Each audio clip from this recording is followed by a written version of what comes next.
jamming intro right there. That was high speed. Yeah.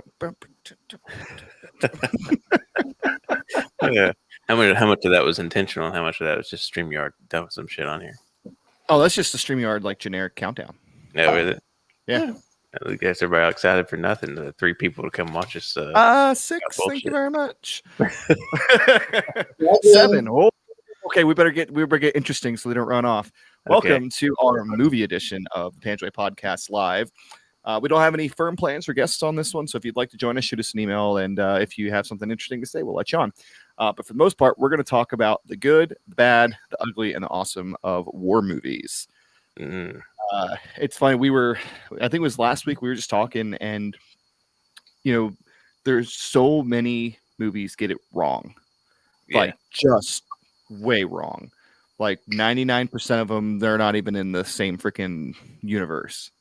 But there's 1% that get it real close. No one gets it right. No one ever gets it completely right, because the real version of military service is pretty fucking boring. Yeah, I've yet to see the movie where all you do is make sure your Bradleys are online PMCS every Monday. I'll be impressed when that one comes out. The movie where everybody's sitting in the back of the company playing Angry Birds because they're waiting. Yes. For end of business. Yeah, actual to see that. I've yet to see it, but if there's a bold director out there that isn't interested in making money, if you want to be authentic. I'm gonna be honest with you. I don't want to see that movie. Like, I lived it. I don't want to see that. No one wants to see it. No one wants to see it. That's why war movies aren't real, because no one wants to see reality. That's true. Very true. I feel like a war movie about Panjoy, at least while we were there, would be really boring too, because it's like guys walking around, getting shot at, hunkering down, shooting back a little bit, walking around, getting shot at. There's no great momentous battle that you could solidify the entire story around. It'd be this all wrong, man. How are we going to sell our book if we tell people it's going to be boring? Sorry, what I meant to say was, if you really want to get excitement into your life and get the real deal, give us the movie deal for the Panjoy book as it comes out. See, there you go. No, but you're right. And actually, that's one thing that the war movies, they consistently get wrong. Is like, you watch like All Quiet on the Western Front, or even like 1917, or any of these wonderful war movies, and like they're focused on this really, really narrow event, and it's really dramatic. But what they miss is like the 19 months where those dudes were just sitting in the trench, cold and shivering, and being like, "Oh my God, I can't wait to rotate back to the rear for a week." Mm-hmm. Like, they ignore the finer points of war and focus on the glory, because no one wants to see you sit in there or walk around Panjoy with swing your metal detector for 90 minutes. That's boring. Or walking into somebody else's room complaining about the virus they gave you off their pirated movies. You're on your laptop. It's like, come on, bro. That's a critical part of the war story that you brought up right there. Is we do watch movies, but man, do we have to go through some hoops to do it. I never bothered myself with jumping through hoops. I just absorbed whatever everybody else had. And I think at one point somebody did have like a bad, like a virus copy of something. I think it was Nagurn. Oh, Nagurn. I thought it was. We're not going to name it Nagurn, but yeah. Yeah. Well, that's like, because remember when we were there, the Avengers came out, and everyone was excited about the new Avengers movie. And of course, within like a couple of days, we got like a shit ass copy, like Steadicam. By Steadicam, I mean Steady. And it was like, it totally detracted from the experience of it. And it wasn't until halfway through we got a decent copy. And by then, no one cared anymore because we'd all seen it. I think you're getting one of that Wolverine's Origins movie. Oh, yeah. Remember it? Like, it was a copy that didn't have the graphics finalized. The CGI wasn't finalized. So it would be like literally like a paper airplane as the plane flying, because they hadn't done the CGI yet. That's awesome. Yeah, because everyone was like, yeah, whatever. Because they'll distribute those for awards. Like, if the movie's coming out like real close to award season, but the finish isn't ready, that's what they'll send to like the Oscars or whoever. I'm sure Wolverine Origins didn't win an Oscar, but what a masterpiece that was. Yeah, it was. Yeah, it was real solid. I think Game of Thrones, the first season of Game of Thrones came out. It did. That was a big deal, and we had good quality copies of that. We did. Yeah, straight off of the TV. Uh-huh. I remember like you'd hear someone run down the hall. I got episode 7. Yeah. It was so good too. Wow. But yeah, I mean, it's imagining how like important entertainment is to soldiers while they're deployed. The idea that we then make entertainment out of their deployments is kind of ironic, especially when we get it so dramatically wrong. Yeah. So before we go on to the good examples, let's just go around and let's talk about some of the bad examples. Okay. Hurt Locker. Can we? Oh man, starts and ends there. That's gonna be my first suggestion too. Oh man, the most inaccurate military movie maybe ever. Probably ever. I mean. Okay, most inaccurate like A-list movie. Yeah, man, there are some direct DVDs or fucking wonders on Netflix right now. But like that one won a lot of awards too. Won a fucking Oscar. Yeah, like best movie, best director, all kinds. And I'm like, did you guys watch this movie? I didn't even finish it, man. That's how bad it was. And I think I was even on deployment. I think I was in Iraq whenever. You know, like when we talked about this the other day, Curtis, your standard for the movies you watch on deployment, it's a significantly lower standard than what you would watch in real life. So like all the Disney movies, like Tangled. I was thinking about Tangled the other day, and I was like, when the fuck did I watch Tangled? And I realized I was on deployment, you know? So anytime I'm like, when did I watch the live edition of the latest Disney princess? It was probably on deployment, you know?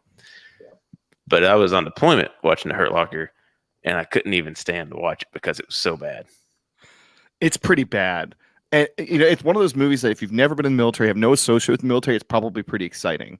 Yeah. But like the day one in basic training, you're like, wow, that was there was nothing accurate about that.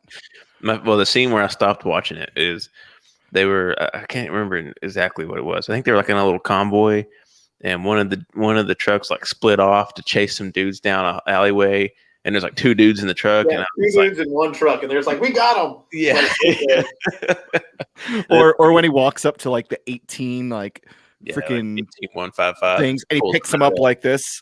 Or when he's like, aren't you going to wear your suit? He's like, if I'm going to die, I'm going to die comfortable. It's like, I didn't realize we had that option. Otherwise, I would have been wearing shit. I just imagine like guys that are in EOD watching that movie just having aneurysms watching it. Well, that's a good point too, because every community has that movie, whether they know it or not. Like the Apache community, we got Firebirds. Firebirds is awesome.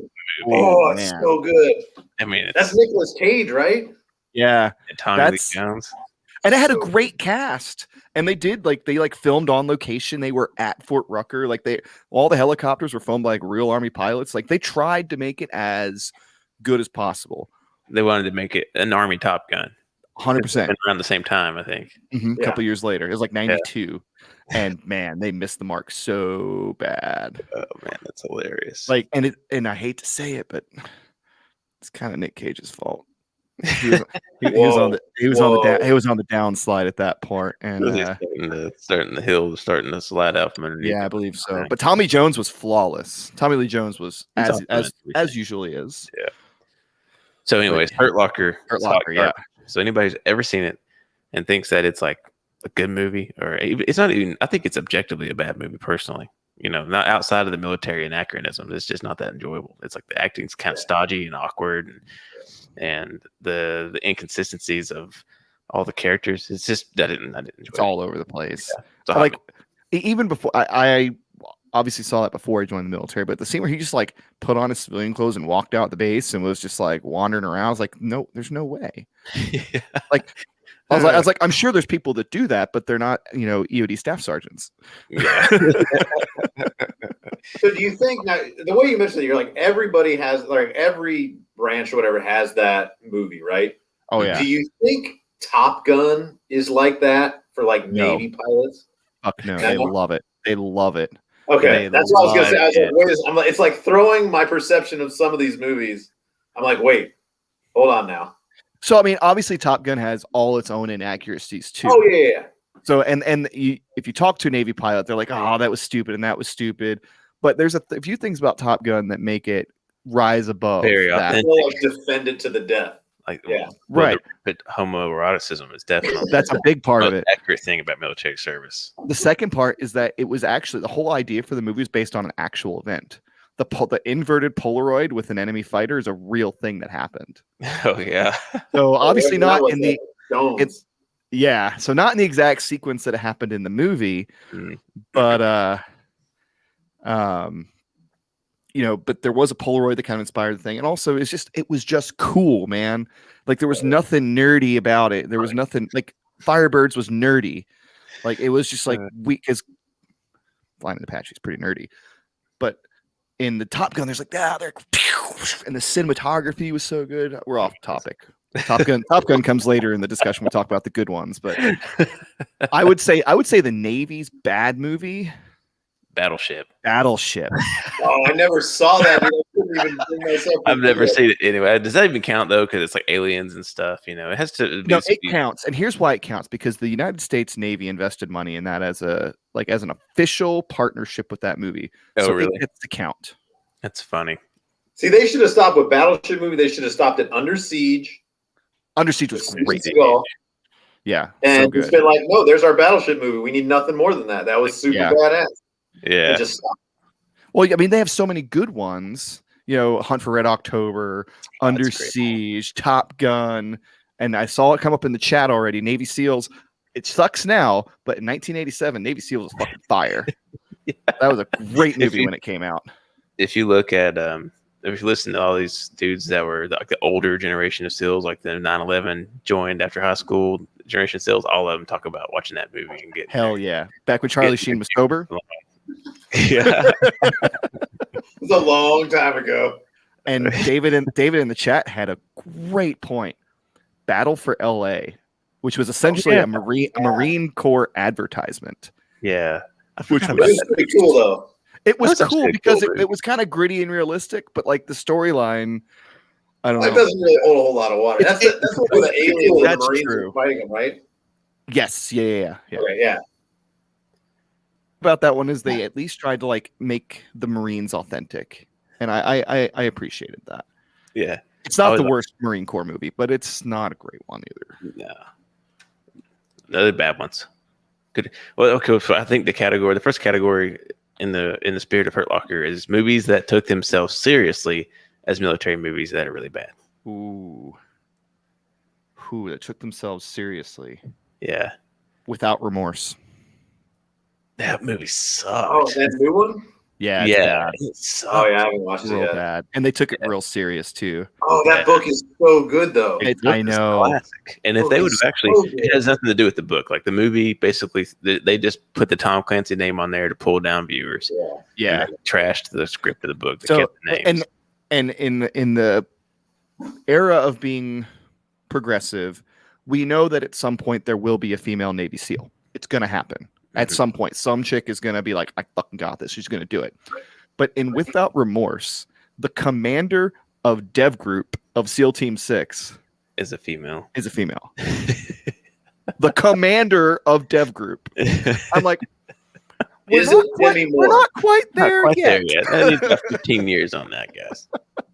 Is it Demi Moore and it lives in the same world as G.I. Jane? If Demi Moore was black, it would be this chick. She does really good. Actually, her acting is probably one of the highlights of the movie. She actually does really well. She does a pretty good job with it. Her existence in the movie is just kind of can't sit all off. Green Zone. Zach Hewlett just mentioned Green Zone. That movie sucks. That was bad, and it took itself pretty seriously. Yeah. That movie was. Ooh, another one. That was the beginning of the era of the super shaky cam multi-cut. Like it was the Bourne Identity in Iraq. I'm pretty sure it was the same director even. It was. Yeah.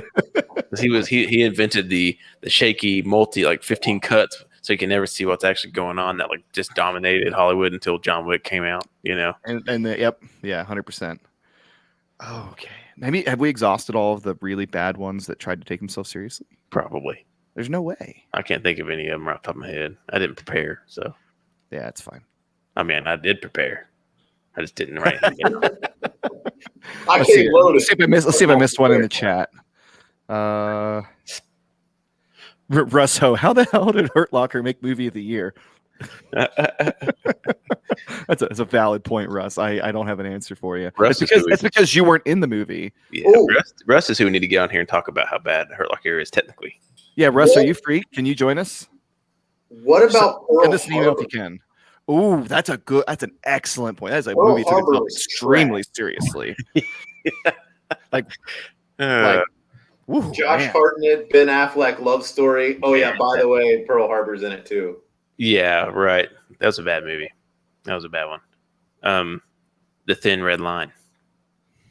Yeah, I remember seeing The Thin Red Line once and never wanting to see it again. Me but too. I could not tell you Same. what was going on. It was like Sean Penn upset. Yeah. That's all I remember. Same here. I remember being bored out of my mind watching that movie. Which means it was probably an accurate representation of comedy. You're like, wait a second, maybe Yep.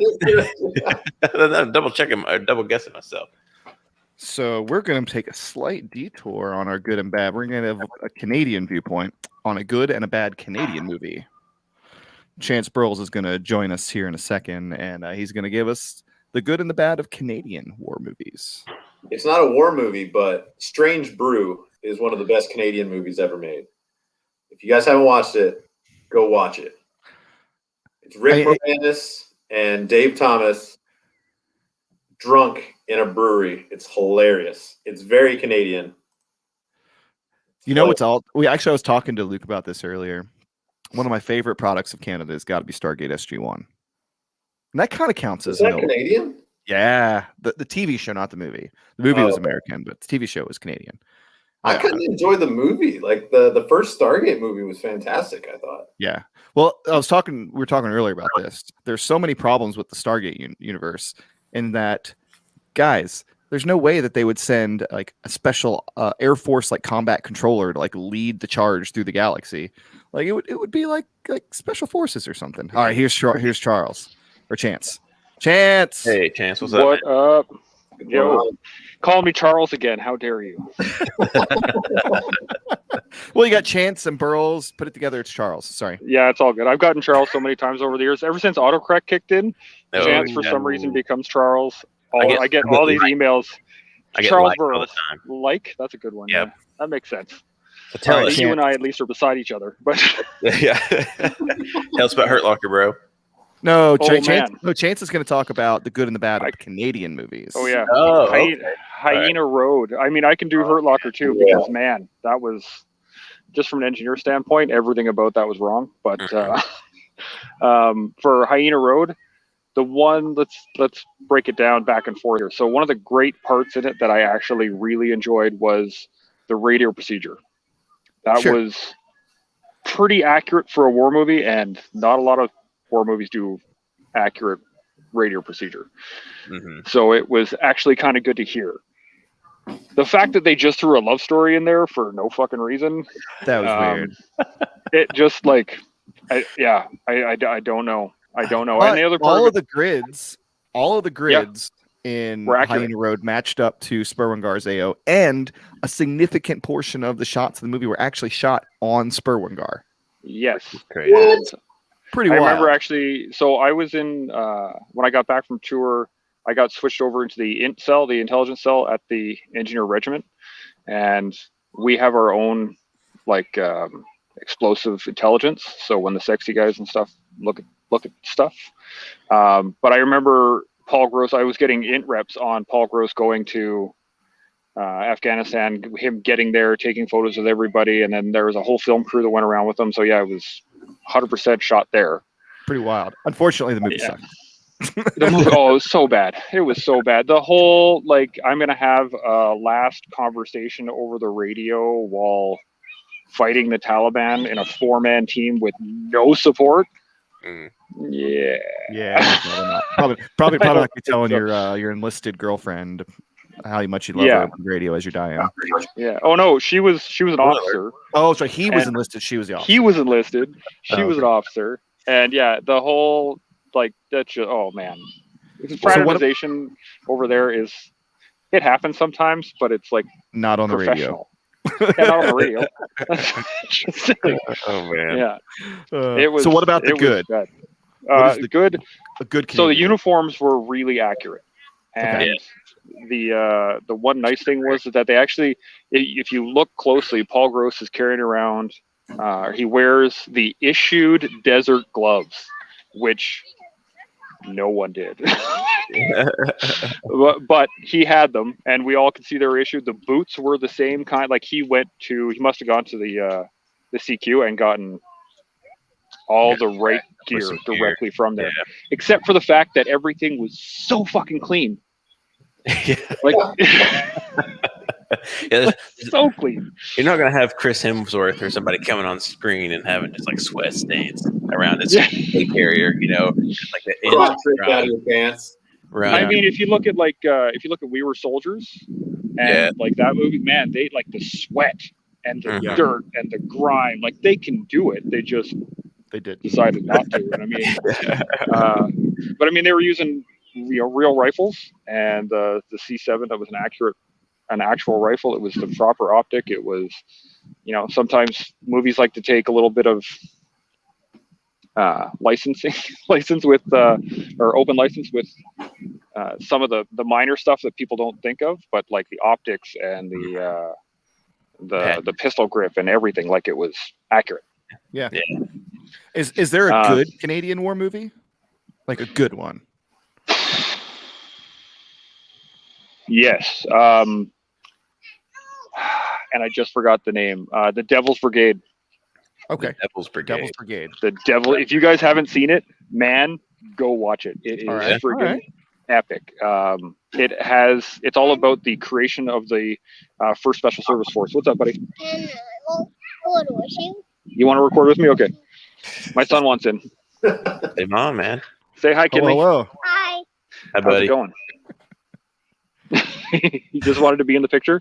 So the Devil's Brigade was definitely probably the best representation of the Canadians I've seen, and it's got a great scene in it where the Canadians are so the first, I don't know if you guys know your history on this one, but the first Special Service Force was the very first Special Forces unit was deployed into World War II, and it was awesome. It was a mix of Canadians and Americans. They took basically a battalion of each, or a company of each, I think, at first. Can they? No, buddy, not in my face, bud. Okay, go play. And so the Americans arrive, and they're like everybody they could pull from the prison and bar fights, and anybody from Leavenworth that still wanted to fight, and like just like the rejects, whatever they could find. And they throw them off the train, and they have to like march them with MPs and stuff all the way to the barracks. And then a couple minutes later, the Canadians show up, and we got bagpipes and marchers and drums, and we're actually like parade marching down the street to Scotland the Brave. It's an epic scene. That's probably the best Canadian war movie. All right. Noted. Well, Chance, thanks for joining us and bringing some much needed Canadian influence to the Panjoy Podcast Live. We'll be seeing you later. My pleasure. See you, buddy. All right. Devil's Brigade, 19. Devil's Brigade. It's an older fic. Looks like got some Canadian. Like, you gotta be Canadian famous, man. That's the key. Like the dude that made the Hyena Road. You wouldn't know if you ran to him down the street, but he's probably worth a few $1 million. Yeah, well, apparently he's a big deal in Canada making Canadian movies. I didn't know that. Got to be Canadian famous, man. That's what we're working on. Panjwai Podcast number 6 at one point on the Canadian charts on iTunes. Just saying.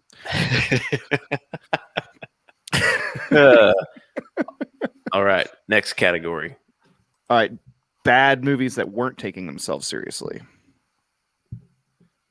So they have to. So they weren't taking themselves seriously, but they're also bad movies, not like funny, like Tropic Thunder. Yeah, they're not good despite not caring.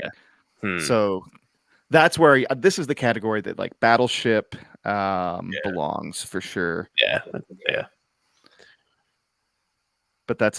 Ooh, actually, I'm going to rewind. Yeah. Go back to the ones who took themselves too seriously. Gods and Generals. Oh yeah. It's just like neo-Confederate revisionist propaganda. It's bullshit. The noble warriors defending their homes. Yeah. But we'll move on. Godzilla, the 1998 version, is a movie that was terrible that didn't take itself too seriously. Is that like Matthew Broderick? With Matthew Broderick. So obviously they weren't taking themselves too seriously, but they still Is weren't that a able war to make movie? it good. Is that a war movie? Yeah, absolutely. I don't know, man. Dude, they're like flying in between the skyscrapers trying to shoot down Godzilla. He's stepping on tanks. They blow him up with a nuclear submarine. Come on. I think we have to limit this to Okay, so no creature features. physical depictions of historical or currently ongoing wars. Okay. Human on human. Human on human, fine. Because then we could talk about how Star Wars is the greatest war movie of all time. Well, can we? No. Because This has to be like U.S. military versus Fine. X, Y, and Z, as they say in Canada. Did anybody see the what's that? Overlord? It was like the zombie World War II movie that came out a couple years ago. Yeah, I didn't watch it. Yeah. No, Did you watch it? I made it I'd about half an hour in. That's not a good start. Yeah, maybe it was. I watched it at the wrong time, but I was expecting we're basically like zombie mode of Call of Duty World War II, right? But like, Right. it wasn't. It was just like slow dragging, and I was like, I wanted to get into it, but I couldn't. So, there you go. Independence Day. We have to open this up to the That's sci-fi not bad, realm because though. there's so many. We've already talked about Battleship. We've already talked about Battle for LA. We got to. I think we can't because the idea there is not an accurate portrayal of military service, and the whole point is to talk about inaccuracies and or accuracies. Yeah, but Independence Day. Okay, let's talk about the fight against the big ship over LA. Like, come on. Like, we're just gonna send like 300 fighter jets after this thing. Like, the initial response is, "Hey, let's bomb it from the stratosphere with a B-2 or something." Like, nah, fighter jets. Like, it's a lot sexier. It's a lot. And it had one of the most epic movie speeches. Oh, absolutely. Yeah, Bill Pullman killing it. Pullman, yeah, Bill Paxton. I can't remember if it was Paxton or Pullman. It's one of I them. think it's Pullman in Independence Day. Pullman, yeah, it's Pullman. Yeah. So good. The guy from Twister. Yes. Aliens. Oh yeah, man, that's a hell of a difference Aliens, between actors right there, and Aliens. Rip, Bill. Love you, bro. All right, fine. We'll limit further discussion to actual human on human conflicts. Yeah. Unless something really good comes up, then we'll mention it. like Independence Day. So didn't take themselves seriously. Still bad. That's a hard category. Yeah, because most of the ones that don't take themselves too seriously actually end up being pretty good. That's a hard category. We have to come back to that one. That might appear to us later in the broadcast. We'll move on. Yeah, let's move on. All right, ones that took themselves seriously and were good. Well, there's the be all end all standard measure, which is Saving Private Ryan. Yes. Mm-hmm. But good, yes. Very accurate. I didn't fight World War II, so I couldn't tell you. I'm going to guess not. I'm going to guess that the opening scene was fairly accurate. I'm going to guess D-Day was probably pretty damn spot on. Yeah. Yeah, so I actually saw that movie in the theaters with my grandfather, who was on day 2 of D-Day, so D-Day +1. He was crying during that scene. Really? Like, and I mean, that's however many years afterwards, right? Mm-hmm. But like he was crying. And it was shocking to see that. And like, sure. That's what they went for, right? Like, you know, actually, I rewatched a part of that. I tried to watch it all on Netflix, and I just didn't get through it. But one of the things that kind of struck me is that at that time when that movie came out, that scene was just brutally violent. And now looking back on it, I was like, it wasn't that. Like our tolerance for violence as a culture has increased so much. Yes, because it was violent without being gory. Like just gore for gore, like a Mel Gibson movie, right? Yeah, right. Gory to be gory. Yeah. This one was just lifelike depiction of terrible violence. Yeah, that's true. Now, what I don't think is Mel Gibson, We Were Soldiers. Oh, no, absolutely. That's a good movie. Great. And I feel like that's probably a fairly accurate portrayal of that battle. From what I've read, and I did read the book, it was pretty honest. And I would think that like the combat in that's probably fairly accurate too. You know, how are they trained to fight in Vietnam? Well, I mean, the whole helicopter air assault thing was brand new. So that Yeah. was like the first real implementation of it. So that was definitely new and brought them kind of a little bit closer, and they're probably used to fighting. I don't know. I'd love to. I mean, hear from someone that was there about how accurate it was, but I've heard good things. Yeah. Based on the book, it seemed pretty. Yeah. I mean, I think like tactically, or like, one of the things here, actually, here's a aside for us. Full auto, full auto. You're never gonna shoot full auto in real life. It's just not gonna happen unless you're a fucking machine gunner. So, but they did in Vietnam. That's why they changed the training. Yeah. Yeah. But now but in the movie, I feel like they did a lot of semi-auto when we were soldiers. And I can't remember. It's been 15 years since I've watched it. It's been a while since I've seen it. We Were Soldiers was a good one. Black Hawk Down. There was a lot about Black Hawk Down that was really good. A lot that wasn't, but a lot that was really good. Black Hawk Down was the Navy SEALs of our generation. Yeah, it was. Yeah, it really was. Yeah, guys who were in middle school and high school when 9/11 happened, Black Hawk Down was like, fuck yeah. Well, they when they came out with it, like, this is the Saving Private Ryan, like, it's of our generation because of how violent it was, and it was pretty violent. Brutal. Yeah, it's pretty brutal. Obviously, there's a lot of historical accuracies in it, and it's not really worth going into too much. But they did a pretty good job of illustrating the relationship between the Delta guys and the Rangers, and what was going on, and just how terrible that the whole experience was. It's a good movie. Like, it's a good movie. It keeps you watching that whole movie. Yeah, and they did right by Shikard and Gordon, which was, I think, the thing that most people were most concerned with. Yeah, they did. They did a good job of telling that story. And actually, I think one of the things about that movie when it came out that I just geeked out so hard on is because, like, the weapons had optics on them, and they had like the gear and everything. And of course, we were getting inundated with pictures of SF running around Afghanistan at that point. So it's just like, oh, this is like the most advanced thing. I was such a fucking nerd, like, geeking out on a Car 15 with a red dot on it. Well, they also sent all those actors like to training. Mm-hmm. Like, they all, I mean, for whatever training an actor gets, but they did a good job of trying. I mean, it was actually 160th pilots that filmed, and some of the 160th pilots that flew the missions for the movie that got filmed were there in the battle. Nice. Like, that'd have been like 9 years after that battle. So it wasn't that long. It would have been on the military. Because that movie came out in 2001? No, like 05? No, not that late. No, I want to say late 90s. No, it came out. I think it's 2001. I was thinking 2001 or 2002. Yeah. 2001, early 2001. It was before 9/11. I remember that. That's interesting. Yeah. But yeah, the guys that flew it, some of the guys that flew the movie, flew the mission, and the guys 160, they stay there forever. They never leave. I think they had Ranger guys actually roping out the helicopters and stuff like that. So they went through some measures to try and capture. Now, I will say that I think they got. Now, we didn't fight in Somalia. So what the fuck do we know? But I do think they got some of the finite details of the combat stuff not quite there. Yeah, but that's nitpicking overall. Well, for example, the Mogadishu Mile, like when they ran back, that didn't happen. Yeah, like they weren't gunning people down on that hike back. No. They did walk quite a while, but they weren't running. Yeah. So, as an aside, every time I would bitch about the 2 mile run on the PT test, like, this is stupid. This is not what we do in combat. They're like, well, the Mogadishu Mile, I was like, it never happened. Mm-hmm.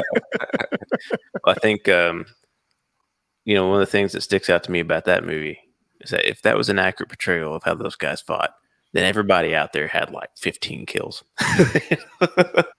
or at least 10 or 15 confirmed kills that day. Yeah, because they just walked out the streets. And if you go back and talk to dudes or like listen to podcasts where guys that were there, that seems like how they actually fought. They would just stand in the middle of the street, shoot an RPG, which is mind-boggling for us because we were fighting, muzzle flashes. Right. Talking about all this and Navy SEALs and stuff reminded me of a movie that didn't take itself too seriously but was really bad, Act of Valor. Yeah. I never saw that one. It started as an advertisement, and they cast real Navy SEALs to play the roles. Oh, that's right, yeah. And so, like, they clearly didn't try too hard, and it looks cool. but end of the day, Not that bad. Good. Yeah, that's bad. True. Not that good. Let's see what we got in the comments. The Outpost. I enjoyed the Outpost. That was good. I felt, and here's what I liked about the Outpost, and it has nothing to do with anything else. It's that they did a good job of highlighting that the biggest piece of shit in the platoon got a Medal of Honor. And it was low key. It was low key. You had to know what you were looking for. They weren't advertising that this guy was a piece of shit, but I guess we couldn't. We showed on like live television or whatever. But he's not a piece of shit now. You know? But at the time.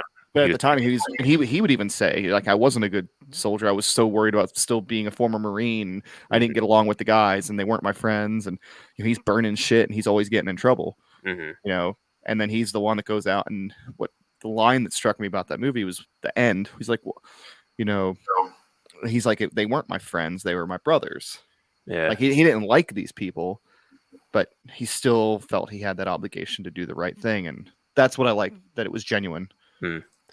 That was a good movie. I feel like the intensity of that movie, I was like bug-eyed the entire time watching it, because I could kind of vision that a little bit more than I could something like, let's say, Black Hawk Down or whatever. I think, and there's a small detail that movie gets so right that it's almost too right, which is that when someone gets hit, they don't contort, twirl, and spin around and gyrate like they do in Hollywood. They just drop like a sack of taters, Yeah. Like gravity does that work. And when those dudes get hit in that movie, they just drop, And what I also appreciate is when those dudes did drop, then like guys went to try to grab them and pull them out. Like they couldn't move them. Because they were like 250 pounds of dead weight. It doesn't just slide across. You have to get it going first. Yeah. So you never saw them just like, oh, I'll save you, buddy, and grabbing the guy. Like it exerted a significant amount of effort. Like when he dragged Mace back, like he was like, that was miserable to watch. Yeah. But that actually, so to segue into another subject, because that movie's kind of sad and depressing. It is. Yep. This is something that bugs me in movies, man. It annoys me a lot. And military movies are really bad for it, which is magic backpack syndrome. So when like Natalie Portman stoops to pick up a freaking rucksack that should weigh 40 pounds, she just like throws it on her back because it's full of styrofoam, when people just casually chuck a backpack and it just kind of bounces off the ground, or they go to pick it up and they just throw it over their shoulder like it's their book bag for school. That always really bugs me, because like, it's not, you're gonna be grunting and groaning like, ugh, getting gravity in there. Yeah, 40 pounds if you're lucky. Yeah, exactly. But when I did my first ruck march after Afghanistan, when the standard was like a 35-pound ruck, and I threw that on, I was like, I did throw it like Natalie Portman with a freaking styrofoam backpack. Why are we throwing Natalie Portman under the bus? Like, because the first time I really noticed it was that movie Annihilation, which is actually a really cool movie. Oh, I didn't see that. That's a cool movie. I would check it out. Okay, I was like, I'm missing. Why are we going after Natalie Portman?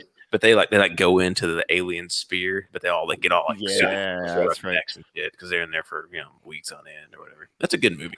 We're not talking about alien movies, Luke. Well, actually, another good one in the chat, Forrest Gump, and I'm inclined to include that in the military movie. Yeah. When I was a little kid, I would actually fast forward to the Vietnam part, because I would stay at my grandmother's house, and it was like the only movie she had. She had like 2 movies on VHS, some obscure, I think it's like Gone with the Wind or something. Sure. And then fucking Forrest Gump. And I would fast forward and watch the Vietnam bits over and over and over again when I stayed with her.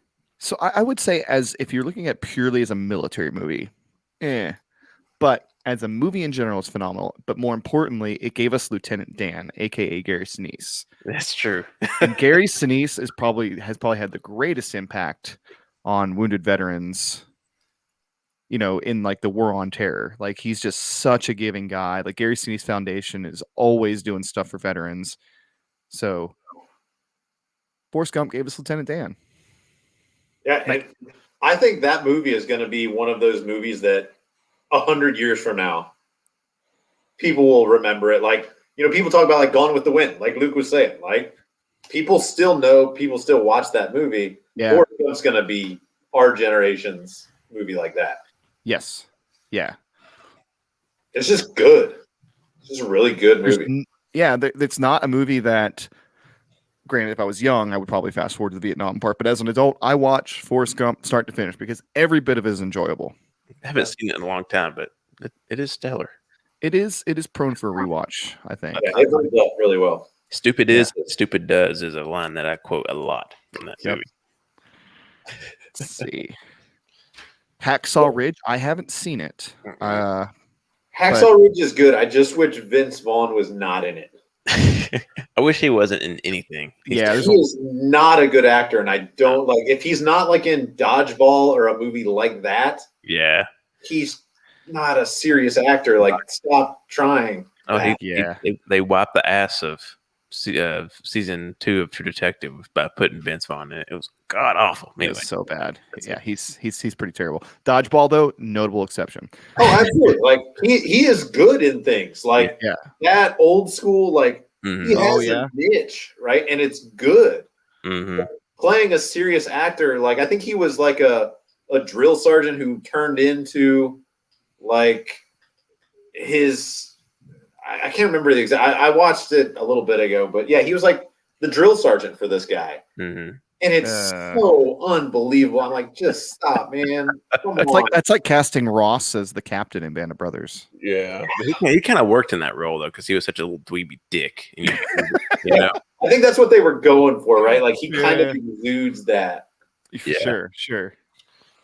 I feel like he worked in Band of Brothers because he was there for such a short period of time. Yeah. Okay. Yeah. All right. I'll give you Brothers. That. Not really a movie, but a great war flick. Still. So this is an unpopular opinion, and I know it's unique. I enjoyed the Pacific more than I did Band of Brothers. I've heard other people say that. Okay. Yeah. I think it captured like the essence of war better. Now, Band of Brothers is fantastic. I am not knocking it in the slightest.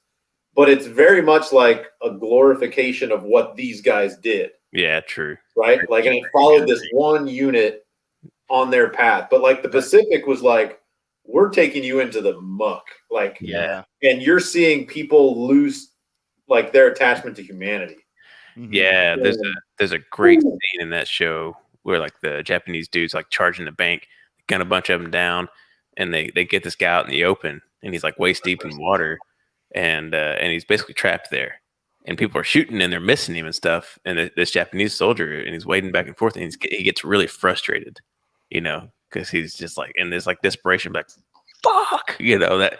And then they have this moment where they're like, oh man. And then some guy finally does him the favor because the rest of the Marines are kind of joking as they slowly chip him apart with their 1911s, and one of the guys gets up and finally puts him out of his misery. But that scene always stuck out to me because it's just like. That's what if you knew you were done, you're like getting shot like a fish in a barrel. You would be incredibly frustrated by the inescapability of it. Yeah. Good movie. Yeah, there's a couple scenes in that series that just blew me away. Like, because I mean, they were telling a story of people losing their humanity, right? Like how, it was so brutal, and oh man, and then the part towards the end when he comes back after the war.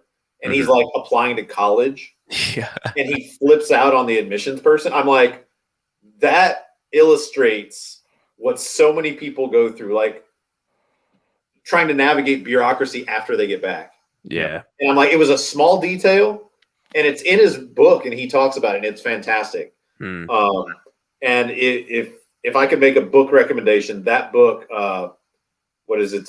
With the Old Breed. One of the books that the Pacific was based on, absolutely fantastic. Did you see that Steven Spielberg and Tom Hanks are making another World War II series about the 8th Air Force? Yeah, that's pretty cool. I'm excited about that. Which, fun fact, the bomber force in World War II had higher casualty rates than the Marines in the Pacific. Wow. And nobody knows. Like, they were going up with like, look, you're going to die. You're not going to make it. Yeah. That's why they would send 30 of them at a time, because they figured like half of them wouldn't come back. And can you imagine we made so many bombers that we could like stomach like 50% attrition on a single mission? Crazy.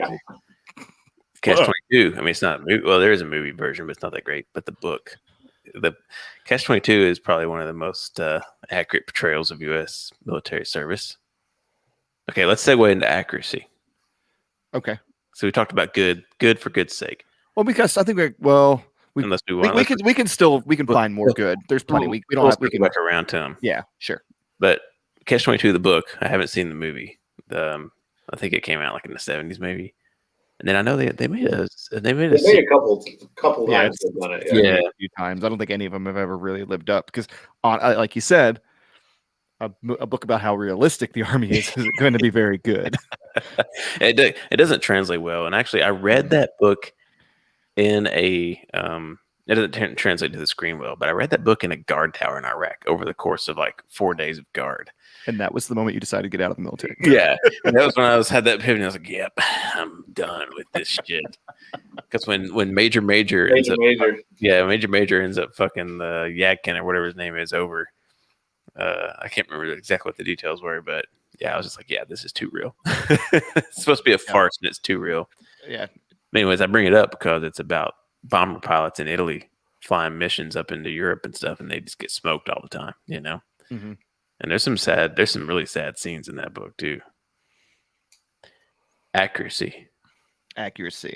If every grunt was as witty and intelligent as a room of Hollywood comedy writers, generation kill.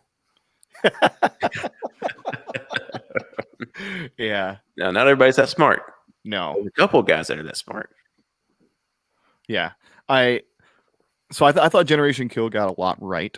Specifically just the culture, mm-hmm. you know, and just the day-to-day grind and how stupid everything was. Mm-hmm. The grooming standards. The grooming standards. Mm-hmm. Sergeant Major's coming, time to shave.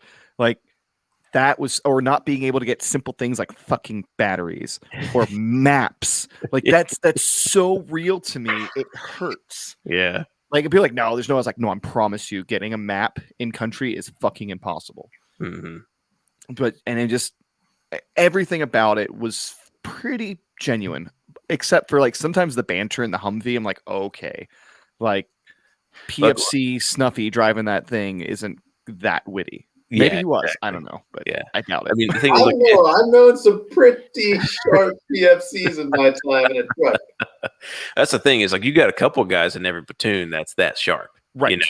That's funny and witty and stuff like that, but it's not every single person. I think, but the wit and the humor and the language, including the foul language, was spot on for the infantry culture. Mm-hmm. And I learned something the other day. Gay Rudy was not only real; he played himself in that movie. Yeah. So he had it down pat. He played himself well too. He did a good job. Or Fruity Rudy or whatever he called himself. Mm-hmm. But yeah, played himself. Someone mentioned 13 hours, which I'm not sure that's going to fall under the so it's hard to say. I think it's a war movie for sure, but in terms of accuracy, it is a Michael Bay movie. Yeah. So there's a big asterisk right there. Am I the only one who finds it ironic that every explosion in a Michael Bay movie looks like a literal transformer, not the freaking cars transforming, but a transformer on an electric line exploding? Yeah. Yeah. You ever notice that? Flying everywhere? Yeah. It's like, I mean, he directed those movies, and he must have just been looking outside and saw a transformer blow one day. It's like, that's awesome. I'm going to put that in every movie I ever make, including. And they're always big fireballs. Like, there's never any dirt. Like, everyone's seen a real explosion. It's just dirt, man. It's a flash and a whole bunch of dirt. But in a Michael Bay movie, it's just like this. It's like a fuel air bomb. Like RPG-7 comes in, and you get the transformer explosion, and then like 14 gallons of gas just explode. Right. Freaking pyromaniacs going everywhere. Yeah. But I read 13 Hours, and it was pretty honest to what happened as far as the storyline that goes along. And I appreciated that movie didn't take a political twist one way or the other, because it could have. Yeah, it really tried hard outside of the timing of it. Right. Yeah. The timing. It came out like in election season. Yes. Oh, really? Yeah. I don't remember that. 2016. It tried to stay very neutral and try to stay true to the events. Yeah. Yeah. Interesting. But that's a pretty decent movie. Yeah. I love that movie. Besides, everyone wanted to see Jack or Jim from The Office as an operator. So Yeah, he did a good job with that role He too. did a good job of it. Yeah, I actually got Leah to watch that movie because she has a crush on John Krasinski. That's like the only like violent movie I could ever get her to watch with me. did she watch The Quiet Place with you? Yeah, just because of John Krasinski. Okay. All right. But anyways, let's see. We have to mention Tropic Thunder. I don't know what category. I guess it falls into not taking itself seriously, but being awesome. Yep. That's a great movie. Is it really a war movie though? It's not. It's not quite war movie category. I think they like get into a gunfight with like. Yeah, I'm gonna go. With it. I'm gonna go. With Yeah. it. On that I'm one? gonna go, All right. yeah. Yes, absolutely. That's a great movie. Yes. It's a movie made in a certain period of our history that will never be able to be replicated again. Never again. Never even close. Yeah, called the mid 2000s. Yeah. I believe if Robert Downey Jr. tried to put on blackface and play a white Australian pretending to be a black American. Yeah. Dude, playing another dude. Yeah. What do you mean, you people? What do you mean, you people? It's I'm also watching Tropic Thunder tonight. I'm doing it again. It's so good. I remember going to see that in theaters. I was probably like just out of high school, maybe. And when they started the fake trailers, with he was like had his babies and his like the earth was frozen over, and I was just like, this is gonna be good, and it totally holds up, man. Uh-huh. So And this thing, it holds up. I watched it the other day in preparation for this, Mhm. and I was like, this movie, it holds up. Like, I'm not cringing. And when Tom Cruise, the first time I saw that movie, I didn't even know he was in it. Me too. Yeah, I remember thinking like that was Tom Cruise. Like it just never registered that was him. Yeah, the underrated cast member like Matthew McConaughey showing up in that one just to be the agent. It's so good. I got your TiVo. It's one of the most quotable movies of all time. War movie or so not. Good. Yeah, like there's just so many something. good quotes. Yeah, I'm a lead farmer, motherfucker. I'm a land farmer. Yeah, classic. Oh man. Yeah, I think that's one of my top war movies. Period. It's definitely up there just because it's just so enjoyable. Every moment of it is just fun. Yeah, it's a great one. Gosh, I just had one I was thinking of and I completely lost it. We started talking about Another one in that vein is like Hot Shots. Do you guys remember Hot Shots with Charlie Sheen? Yes. Oh, and like, yeah, like Iron Eagle and spoofing all of those. It was so good. Yeah, I love that movie. Operation Dumbo. Operation Dumbo. Dumbo Drop. Yep. Dumbo Drop. Yeah, Dumbo Drop. Do you remember Iron Eagle? Oh yeah, that was bad. That's bad. That goes back to the category of trying hard and caring and being real bad. Yeah, real bad. That doesn't jog my memory. Oh, Louis Gossett Jr. Oh yeah, it's like with the 16-year-old kid that at the end of the movie he hops in an F-16 to save his dad who got imprisoned behind enemy lines. Because that's how you free somebody. It came out in the 80s, though. Oh yeah, but there was an Iron Eagle like 2 and 3, and one of them, like if I can't remember which one it was, but like again, saving somebody from something.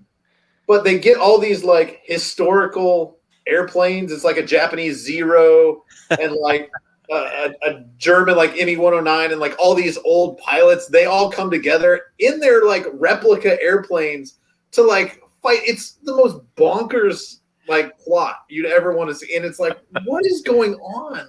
Oh man. Oh, Iron Eagle, so bad. Like Platoon. Great movie. That's a good movie. It's a good one. That's a weird, strange, but it's deep.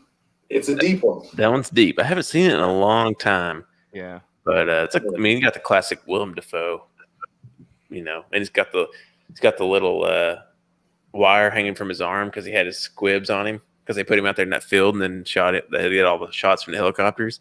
And so they only had it was because of the budget. They only had like one chance to get that shot.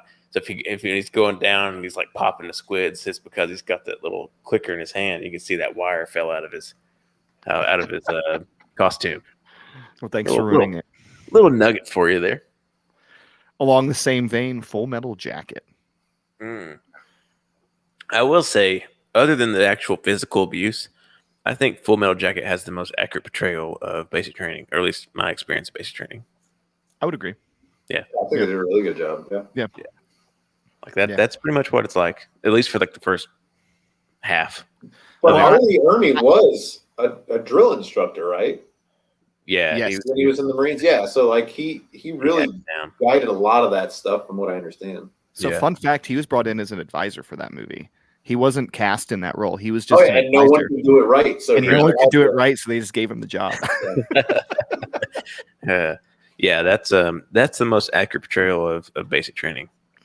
Yeah, or at least for infantry school. I'm sure they were. I don't know. Have you seen the movie Stripes Nuh-uh. With Or, Bill Murray. with Bill Oh, Murray, God. John Candy? I've never seen it. Oh, Luke, Yeah, no. you need to watch Stripes. sir. You have homework. I will. Major pain. So Major good. pain. Major You pain. want to know how to take your mind off that pain? That's a great one. Oh, David brought a good one into the chat. Starship Troopers. Hold on now. Like, I No, thought we No, but were this is going far. we're out of the war movie territory. Say what? We're out. This is not war movie territory. Remember, we said no more science fiction. Okay, but here's the thing. But Starship Troopers was written by a veteran to talk Heinlein. about, to illustrate the stupidities Yeah, of the United States Army. And he set it against the backdrop of a science fiction war. Now, the movie does a pretty shitty job of it does. talking about his points. But the book is excellent. The book it's very spot on for, I remember as a kid, like you never understand how somebody could become a Nazi. You're like, how could you become a Nazi? And then I joined the United States military, and I'm like, oh, this is how people become Nazis. So that book basically talks about how easy it is for people to become Nazis. Yeah. So we won't go too much further into it. It was an enjoyable movie, but it doesn't meet most of the criteria we're talking about, other than the fact that the purpose of the movie was actually a satire or a commentary on the United States military inside of the setting of a science fiction movie. Yes, because in the book they go around nuking shit all the time. It's awesome. Yeah. Good book. Robert Heinlein is a very strange early science fiction author, and we won't go down that wormhole, and I won't geek out literature on you guys. So. Appreciate it. Yeah. Now we can talk about Top Gun. I mean, is it just not one of the greatest movies of all time? Period. War stuff. Like, it's the best war movie ever. I'm gonna say it. Well, let's simmer Okay. down. Okay. All right. Fine. The most enjoyable war movie ever, and my personal favorite. I'm going to go out on a limb here. Okay. I'm going to say that Top Gun is not a war movie. Yep, because it's actually about it's not about Navy pilots going to war. It's about Navy pilots being pilots. They just happen to accidentally run across a couple of MiGs. It starts and ends with them come getting on into now. a war. We're splitting hairs here. Yeah, come on, Jesus Christ! But they weren't like towing the line, like getting in dogfights, except for those couple of spots. In like the most penultimate moments of the movie. Yeah, did you watch the end? Did you watch the movie? It starts and ends with dogfights against It's been a like minute. Iranians or The something. last time I watched it was with you in Colorado. Oh, and we were drinking, so Let that's me fair. immediately watch it. There is a Top Gun drinking game, by the way, It's Oh, great. God. and it is a lot of fun. Yeah. So you assign everybody a call sign, and the only ones you can't really assign is Maverick because it just gets way overused. You'll be drunk by like 5 minutes into the movie. hmm So everybody gets a call sign from the movie. You drink when you get the call sign. You have to drink every time they do something homoerotic. You have to drink every time there's a missile lock. There's a couple rules, but it's fun. It's a good time. Oh, it's so much fun. Yeah. I can't wait for Top Gun 2, man. So excited if they'll ever bring it out. Just it's been pushed to like December Yeah. now. Yeah. I thought it got pushed to next summer. Did it really? I think so. No. It's still this year. It's still you this sure? year, I think.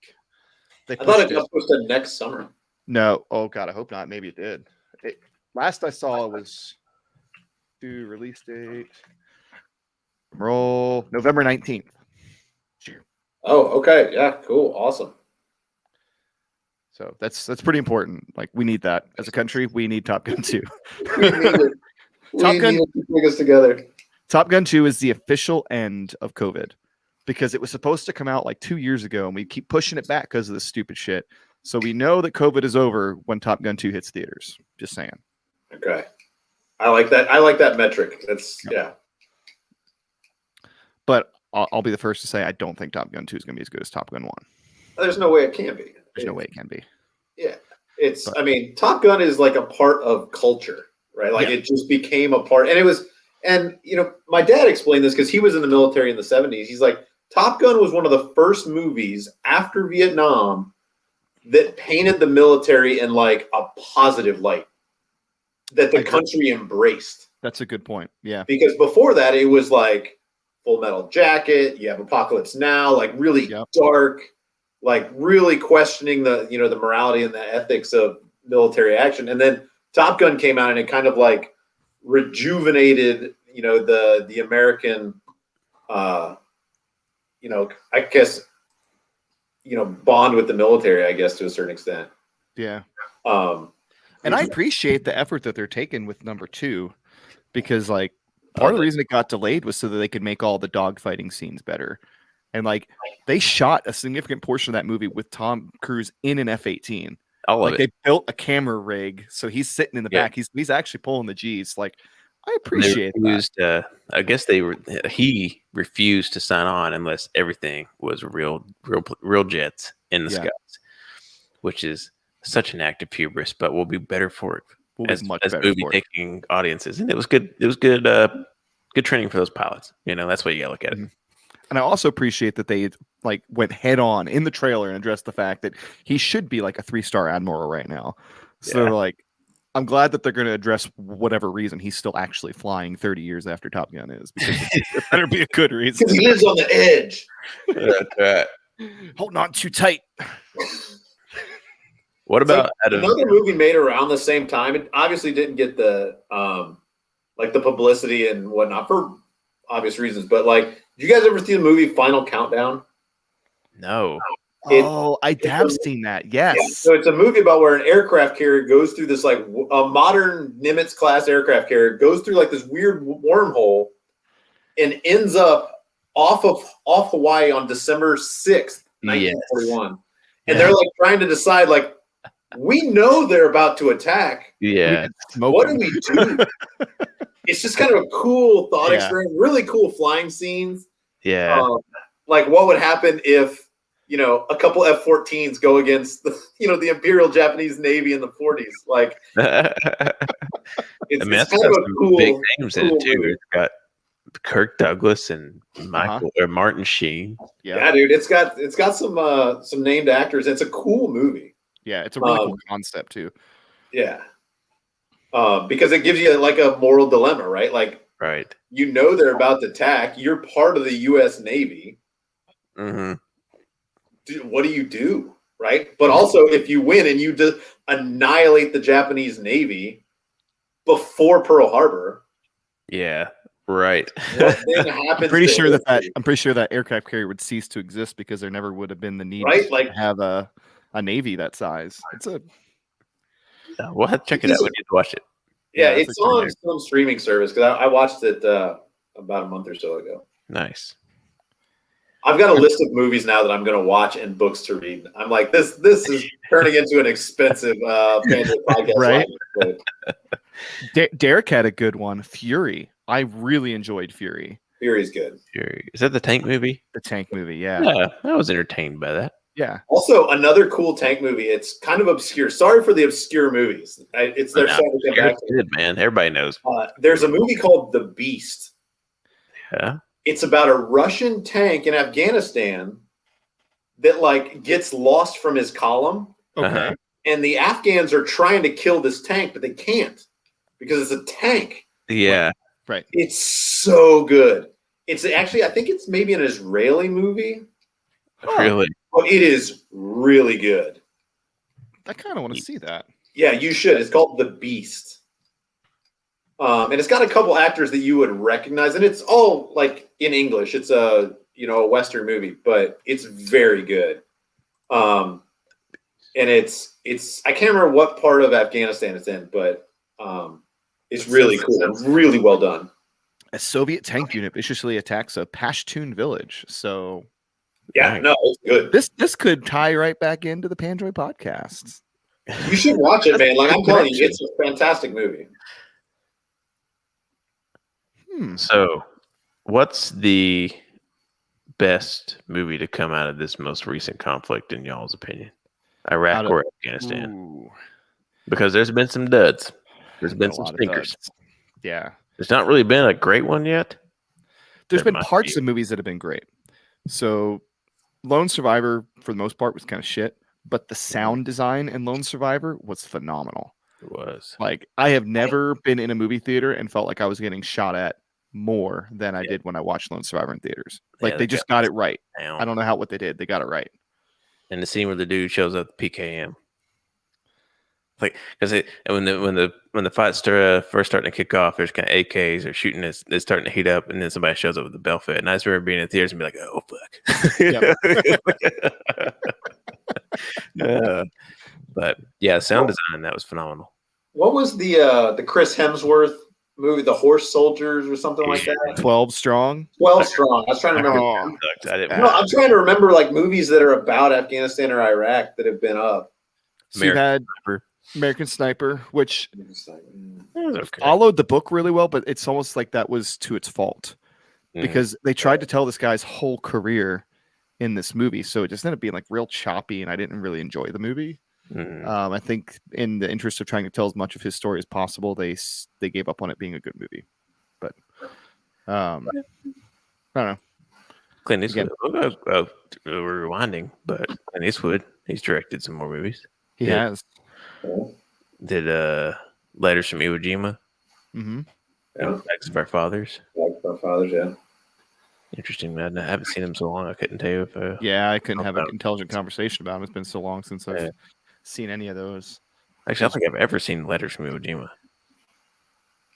No, I haven't. I've seen Flags of Our Fathers. I've not seen Letters from Iwo Jima. Letters from Iwo Jima I thought was better than Flags of Our Fathers. I've heard that. Yeah, I've heard that it's a better movie.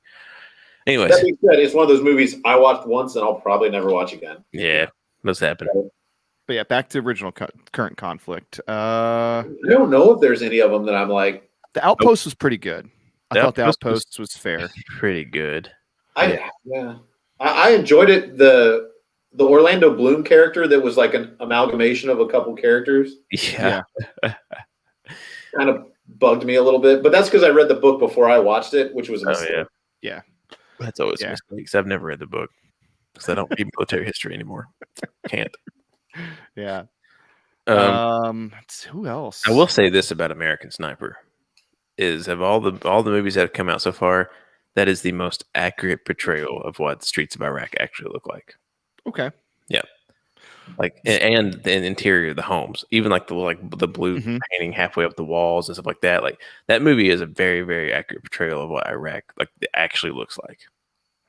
Yeah, it's a first or at least a second and a half world country.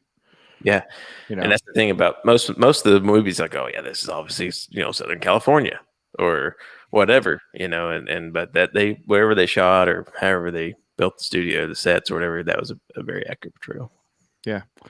David in the chat had a good point. Zero Dark 30. Oh, yeah. Which is most of the movie is like a spy movie, I guess, but the end is, from what I understand, a very accurate depiction. I feel like the big takeaway from that movie is it was probably one of the most accurate representations, like operationally, of how that kind of stuff goes down. They're quiet, like they're just completely silent going into the building. Like when they're whispering to each other and it makes you uncomfortable because it's so loud. Yeah, you're like, okay, all right. Yeah, the fact that they went in there and smoked like 4 dudes and those shots were fired, and I mean, obviously we're on fucking Navy SEALs and Dev crews. Right. We don't really know how. But the thing is, like, that's how I would imagine that's how the vast majority of that stuff goes down because it's not in the news. It's only in the news when shit hits the fan, Right. But when they go in there and they just smoke dudes and fucking leave, I think that's a good representation of that. And not even just the actual operation, but the entire thing. Like gathering the intelligence, building the target package essentially, and just kind of like with a little bit of flair and drama in there. Sure. Ironically directed by Catherine Bigelow, who also directed The Hurt Locker. Which brings us completely full circle. Yeah, because of that fact right there. Yeah, I thought it was going to be terrible. I thought it was going to be awful, and them smoking Osama. It's like they did that fast, and then it actually didn't suck. In fact, it was pretty good. So that was surprising. What else has come out?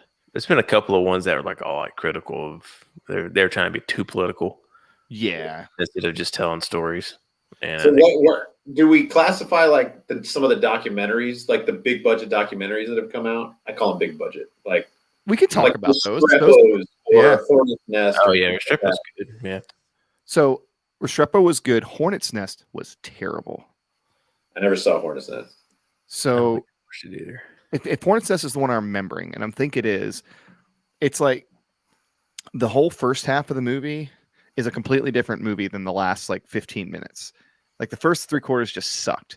And then like in the last section, like he was embedded with some soldiers and they actually got ambushed like really close. Yeah. And like it's like a light switch turned off and he learned how to edit. But the rest of the movie. Wait, that's the one with the older guy and his son, right? Yes. Yeah. Oh, okay. Yeah. All right. Yeah.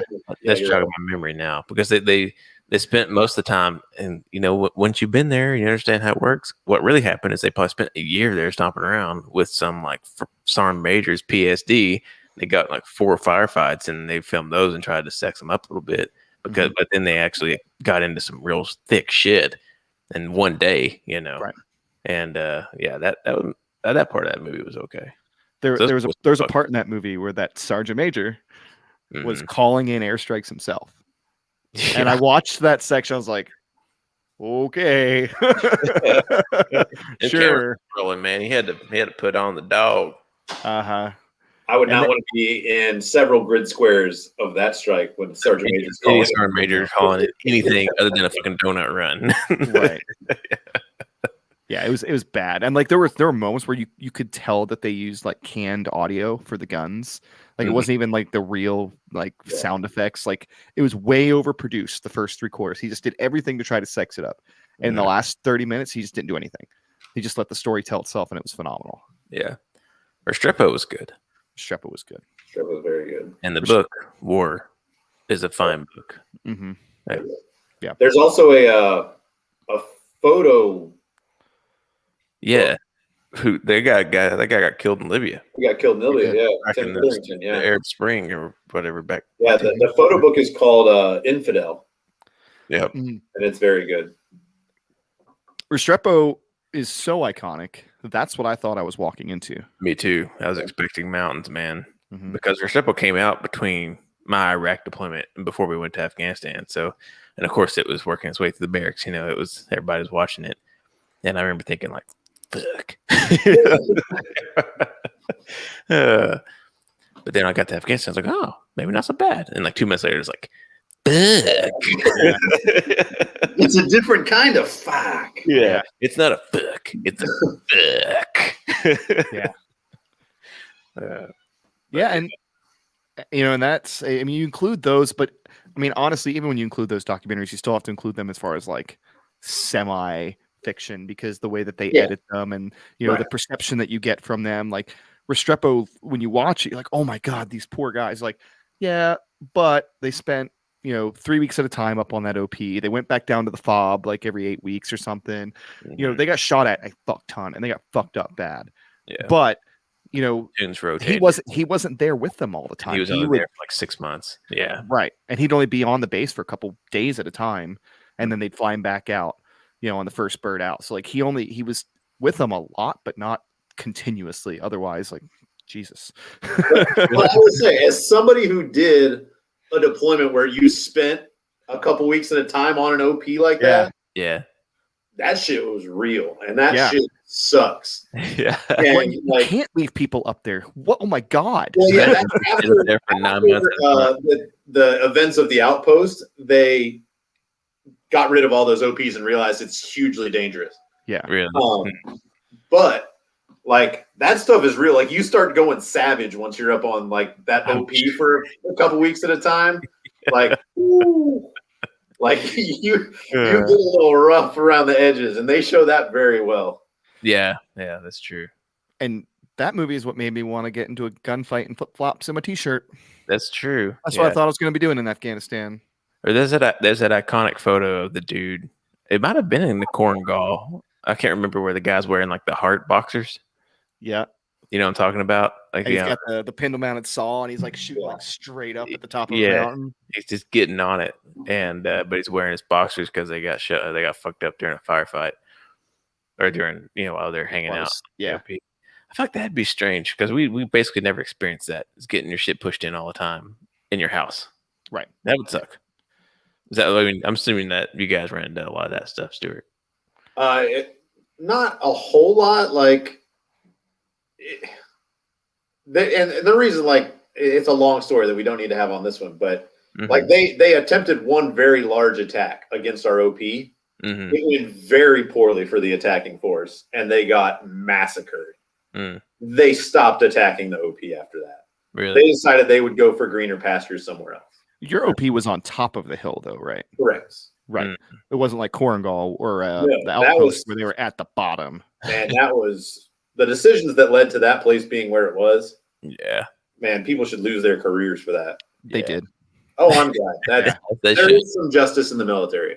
Yeah. And like when so that was Cop Keating, but then you also had what was the Wanat, the Battle of Wanat, which it was the same fucking thing.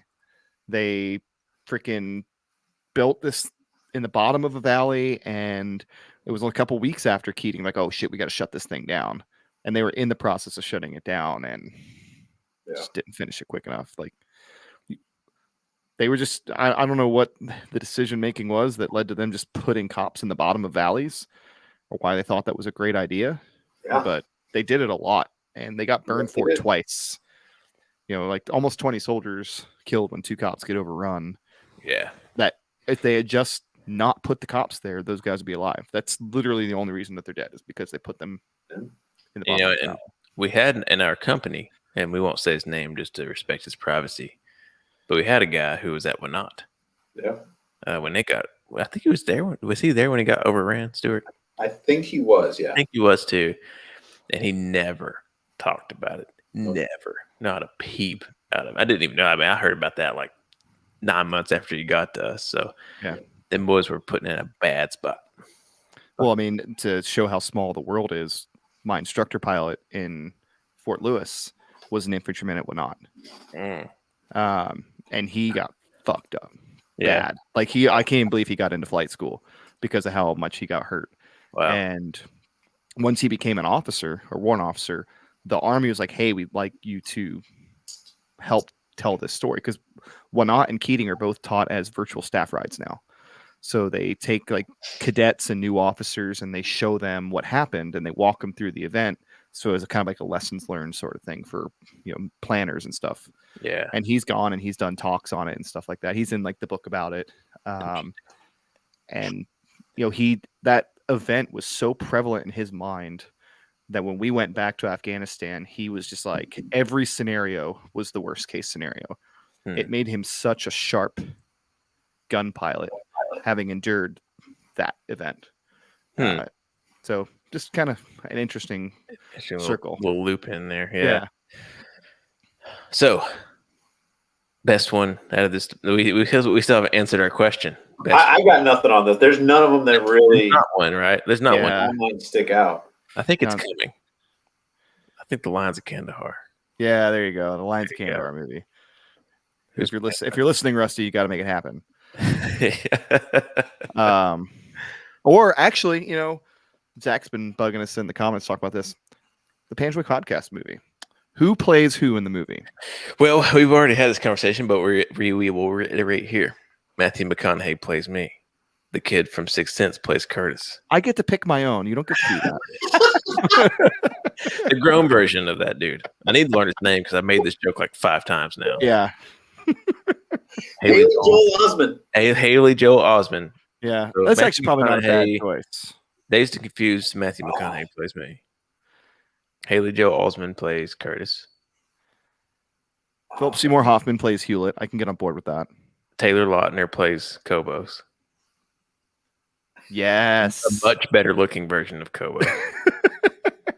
I'm going to no comment that one. We've had some radio discussions many years ago about who would play who. Well, I mean, that's funny. That's a good thing to point out. This is a conversation that has been ongoing since the moment we set foot on the ground in Afghanistan. Yeah. Who's going to play us in the movie? Dustin Smothers, who was a guest on the podcast, obviously played by Tobey Maguire. Yeah. Definitely. Oh yeah, definitely. Straight up. Oh, Brothers. We didn't talk about that movie. Was that a war movie? Yeah, Tobey Maguire gets fucking kidnapped by the Taliban. He's like a POW. And he comes back. He's all fucked up, and Jake Gyllenhaal's like fucking his wife. And Oh, but it's after the war. I went back to New York. Hamilton reference. Sorry. Who plays Clark? Ooh, good question. Oh, the chick from that chess show, Anna Taylor-Joy, plays Clark. Yeah. High school Clark. I'm not gonna do it like that. No, I won't do him like that. No, that's a good question. I don't know. That's a hard fit. Yeah, that's a tough That's a cast tough one. there. It is, because he's such a character in and of his own right. Good looking. Got the whole package. Obviously, he plays himself. There you go. Clark's the guy who plays himself. When it gets to the part where his leg gets blown off, he just has to take his prosthetic off. Yeah. Clark plays himself. We'll find somebody. Clark can do. Perez. Who plays Perez? Ooh. The guy from Ant-Man. Yes. I know who you're talking about. Yep. Shit, why can't I remember his name? What else is he in? Because I don't think I've seen him. He's been in a ton of stuff. Really? Michael Pena. Michael Pena. Yeah, I definitely. thought we said Danny Trejo plays Perez, though. I mean, if that's not a bad one to be represented by. No. You know, I had it dialed down as to who was going to play Brian Kitching, and I forgot. It was the son of he's a son of another actor. And he was in a movie. I was like, damn, that's him. Is it Washington kid? Yeah. Denzel Washington's son, yes. Yeah, I can't The remember. guy from Tenet? Yeah, he was in Tenet, yes. Yeah. That's Brian Yes. Kitching, for sure. Yeah, great Yep. casting. Perfect. Pfeiffer would have to be played by Pfeiffer. There's no Or Jack Black.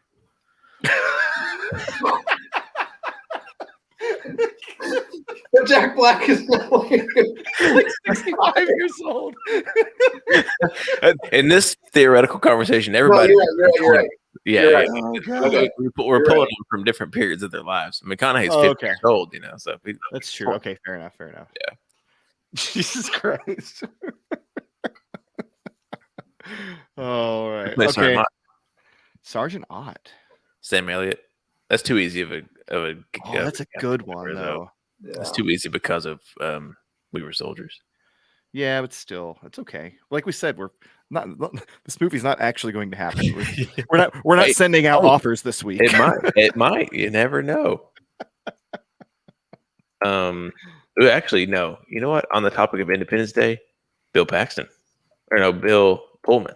Pullman See Bill as Pullman. Lieutenant Kohler. Bill Pullman is Lieutenant Kohler. No, I'm going to pull Bill Pullman for Sarnot. No, he's not grizzly enough to be Sergeant Ott. He's too babyface and pure. He was still alive. May he rest in peace. Sam Shepard would be good for. Oh, Sam Shepard, yeah. Yeah, okay, I could get down with that. Yep. Sam Shepard would be good for Sarnot. A younger Sam Shepard, who is a phenomenal writer. Oh, I know who's playing Clark.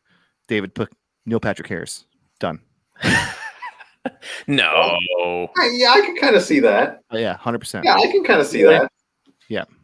But isn't he short though? Yeah, Clark's. It's a movie. You can change it all. Yeah, come on, man. Like, all right. All right. To close this thing out, we'll go around the best and the worst from each three of us. Okay. And Luke, I'll let you go first. Like all-time war movies? All time. Everything we've talked about, the best and the worst. What about stuff we haven't talked about? It's fine. If we haven't talked about it, it's fine. Excuse me. The worst for me is probably just because of my frame of reference. It's just Hurt Locker. So bad. Okay. Yeah. The best. Now that's I haven't seen them all, so that's a caveat as well. I'm sure there's a couple that have come out of this conflict that I didn't even bother watching because they just reeked of political browbeating. I think, man, I don't know, because I don't know. I don't think I have a favorite war movie, to be honest with you. I guess if I had to pick a war movie that was like influential for me, it's probably Black Hawk Down. Okay. Just because of the timing and the age I was when it came out, and the time, and like, you know, right around 9/11, and I was obsessed with being in the military when I was a kid, and I was like thumbing through the Navy SEAL books, looking at the CAR-15s with the aim points on them. You know, like I wanted to be doing that shit. So that movie had a lot of influence on me, and that's probably one of the best ones for me. Yeah. Stu? Yeah, I'm gonna echo the worst, like Hurt Locker, man. I can't even think of one that comes near like second place in that. It's Pick just another one since he picked that one. trash. Oh god. Man, I don't know. I block out the bad ones. Like you watch it and you just dump it. True. Shoot. I'll come back. I'll think of the worst one later on. But so my favorite ones, we haven't talked about Last of the Mohicans.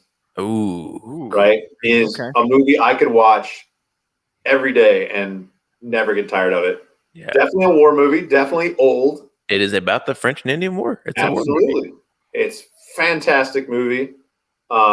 There's also a movie called Gallipoli, if anyone's seen it. It's one of Mel Gibson's first movies from like 1981. Wow. World War I and the Australians and New Zealanders in Turkey in World War I. Oh, absolutely fantastic. Mel Gibson, fantastic in it. But there's a line in that movie that I've said to myself while I was deployed. And you'd have to see the movie to get the context, and I'm not going to go through it. But it's fantastically done, and it encapsulates the hopelessness of World War I. Wow. For those troops. But it's fantastically done movie. What's the quote? It's called Gallipoli. No, what's the quote that you said to yourself? You built up to it. You never said it. Oh, no, sorry. So how fast can you run? As fast as a leopard. You know, how fast will you run? As fast as a leopard. All right, let's see you do it. And on Vietnam Day, I literally said that to myself when we had to psych ourselves up to sprint across a field. And I told that to myself I was like, how fast are you going to run? As fast as a fucking leopard. Let's see you do it. And then I was like, all right, let's go. And we ran. Nice. You know, that's the reason I incorporate that one. Okay. You know, small tangent here. Then we'll get back to you, Curtis, to close this out. But there's two wars that have not actually. There's three wars that have not gotten the screen time they deserve. The Revolutionary War, because you only got the Patriot, really. I was about to segue into that, but go on. Okay, and then World War I. On that subject, you got 1917. You got a couple like All Was Quiet on the Western Front, Gallipoli apparently. 1917. Yeah, I just said that. Oh, sorry. Yeah, there's one called Paths of Glory. It's an old French movie. And then there's a World War I movie with Kirk Douglas in it, made in like the 50s. That's Paths of Glory. Is it okay? All right. I haven't. But Korean War. How has nobody made a movie about the Chosen Reservoir? They have. It just wasn't very. It was a Korean-made movie. How has nobody made a good movie about it? Yeah, no one's made a good movie of it. Yeah. Probably because that war was so fucking miserable. Yeah, I mean, MASH might be the most accurate portrayal of the Korean War. I mean, for real. But speaking of War I, did you guys see that Peter Jackson kind of documentary? I want to watch it. I just haven't gotten around to it. Oh my god, man, it's so good. I think it's called like "They Shall Not Grow Old" or something like that. Or where Curtis, you know the one I'm talking about? It sounds familiar. I haven't seen it though. Yeah, so he took this is Peter Jackson. He left some movie that was big budget to do this, and he took all the World War I footage, remastered it so that it looks modern. Yeah, and it is wild. Wow. And they colorized it, and they used professional lip readers to try and discern what guys were saying in scenes. Yeah. And then they matched the timing up so it plays in real time and not like hyper sped up like the old cameras would run, you know, they ran faster than, whatever, 70 frames per second. Whoa. And because so many of the British units were from like specific towns and things like that, they could identify the exact town they were from in England, and they had voice actors from those villages so that they would sound like those guys. Like they went through every expense they could think of to do it. Mm-hmm. And if you're able to watch it. And there's also an extended cut where they interview Peter Jackson for like an hour. And he talks about how they did it. It is mind blowing. And like they show one of the video, the one that sticks with me, they show one video of like this unit and they're like, oh my God, it's a camera. Like, this is so weird, wild. And he goes, yeah, we did that. And we found out 20 minutes after that video was taken, every one of those guys was killed. Wow. Because they went over, wiped out. Every single one of them was dead. Whoa. And they're like, we had to do this right because like we know the stories of all these guys. Yeah. And but it was a passion project for him, for his like grandfather, who like went through all this stuff and battled PTSD and ended up killing himself. And so it was something that he's like, yeah, I don't care. I'm dumping millions of my own money into this thing and I don't care if it makes a dime. It's fantastic. Absolutely fantastic. I think that'll be the next thing that I watch. I need to watch it. I keep meaning to just sit down and watch it. I'm going to. Wow. I mean, we brought up two movies that should have been discussed earlier on. We haven't talked about them at all. One is 1917, which to me is one of the finest movies, period, that I've ever seen. What was the one? The one Tom Hardy was in with the Dunkirk was phenomenal. Good. That was a great movie. And The Patriot. Like, that's another one we didn't talk about. Like, you can't talk about war movies and not talk about The Patriot. The Patriot is a guilty pleasure. It is 100% a guilty pleasure. It's pretty small, miss small. Super corny, probably zero historical accuracy. Yeah. Damn it if it's not cool to see Mel Gibson running with the American flag, getting everybody to stop being quitters and defeat the British on some obscure battle that probably didn't happen. So good. So good. Or actually, the only real reason to watch that movie is to watch the ambush scene in the beginning where like these kids are just smoking dudes left and right. He's just like tomahawking British soldiers. So good. And I love how all the main American actors are Australian. Yeah. In that movie, which is somewhat ironic. So good. Well, that's like in Black Hawk Down, like the vast majority of those dudes are British and Irish and stuff, you know, or Australian. Hey, I'm okay with it. But 1917, like, I think it would be a disservice to have a war movie conversation without just talking about how brilliant that movie was. It's an awesome concept. Yeah. Like, it's such a good movie that like it's like, I know there's a cut here somewhere, and you never see it. Start looking for it, You start looking for it, and it's just, you know, that would actually be an interesting way to tell a movie about this deployment. Is that single track shot. You just do throat chop, one shot. You just need Sam Mendes and $150 million. Yeah. Come on, Sammy. Pull through for us now. shoot it on location though. Have fun with that. I don't think anybody will ever be doing location scouting in Afghanistan anytime soon. Not likely. Although, if you're a flat earther, they definitely filmed all the Mars footage in the Rajasthan desert. Believable. That's if I was going to fake a Mars landing or a Mars quadcopter flying around, it would definitely be in the Rajasthan. Just saying. Yeah. It does look like Mars. Just like it. And Dunkirk is another. Just Dunkirk is a great movie. Such a good movie. Yeah, that's one that I appreciated it even more the second time I watched it. Agreed. Yeah. You know what I liked about that movie? There was like 10 lines of dialogue. You know, it was just Christopher Nolan with a camera doing what he does best, and that was his last movie. That was really, really good. It eschewed like desperation. Like, I was never comfortable watching that movie. I was always just like anxious because it never settled. There was never any moment where you're like, okay, everything's going to be okay. Yeah. Like the final scene in the movie, you're like, oh, wow, he landed it with no gas. And he's like, oh, no, now he's prisoner of war. Fuck. Yeah. I think that's what he said he was trying to capture, because he was like, that was the atmosphere in England at the time, was like unsure, did not know, very anxious. And he's like, that's what I was trying to capture. And he does a really good. He is so good with sound that it just keeps you on edge. Yeah, I'm looking forward to it. I always like tracking this stuff, even though Tenet was interesting.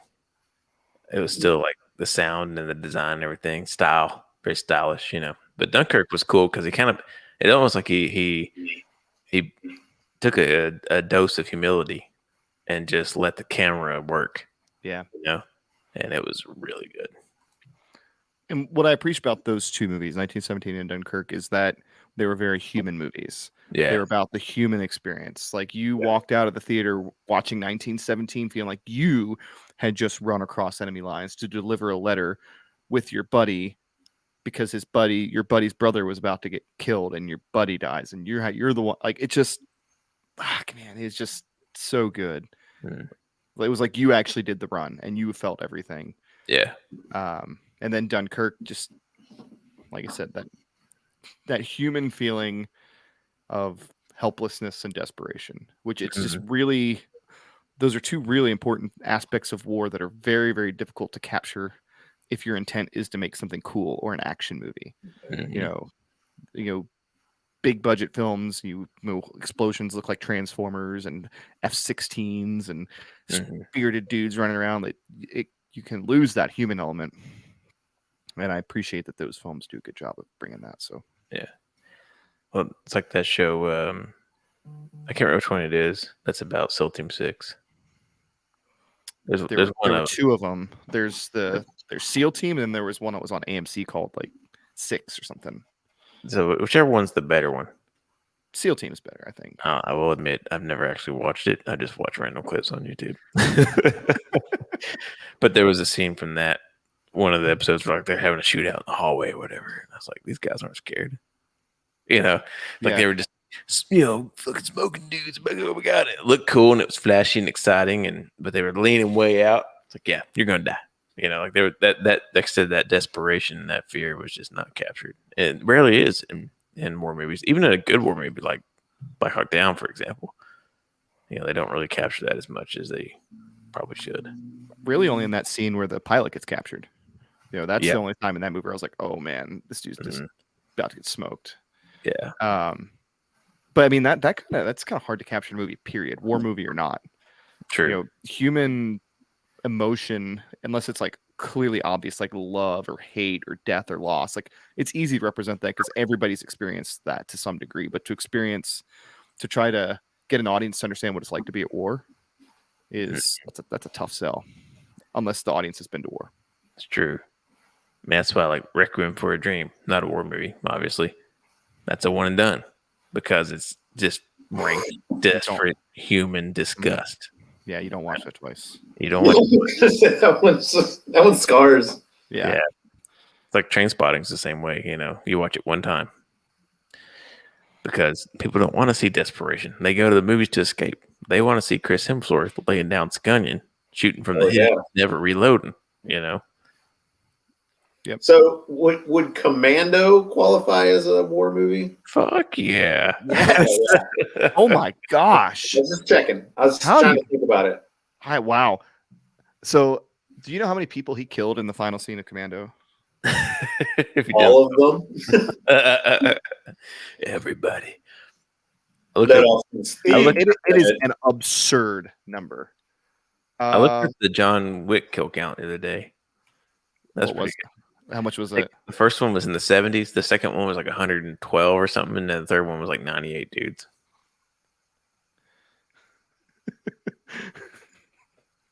In the final scene of Commando, Arnold Schwarzenegger killed 89 people. Oh, that's awesome. Oh, man. That movie is, I remember as a kid watching that and being like, this is the greatest movie ever. You watch it now and you're like, ooh.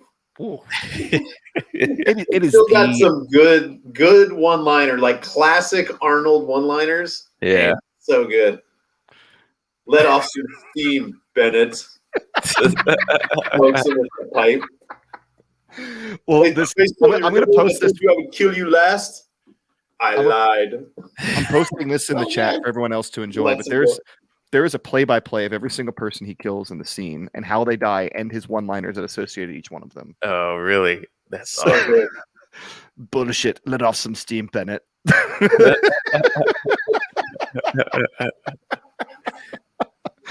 Oh man, that is a classic. God, we could do this for hours. And when he chucks the saw blade at the dude, and, like chops his head. Oh, so good. So ridiculous. We could agree that action movies are a lost art. Lost art. Except for the rare occasion of like a John Wick. Right. Yeah, John Wick. John Wick 1 and 3. Even the second John Wick wasn't even that good, you know? No, it was okay, but it wasn't good. It was okay, but it wasn't as good as the other two are. But like, man, we used to have movies like Predator and Commando and Rambo. Ugly son of a bitch.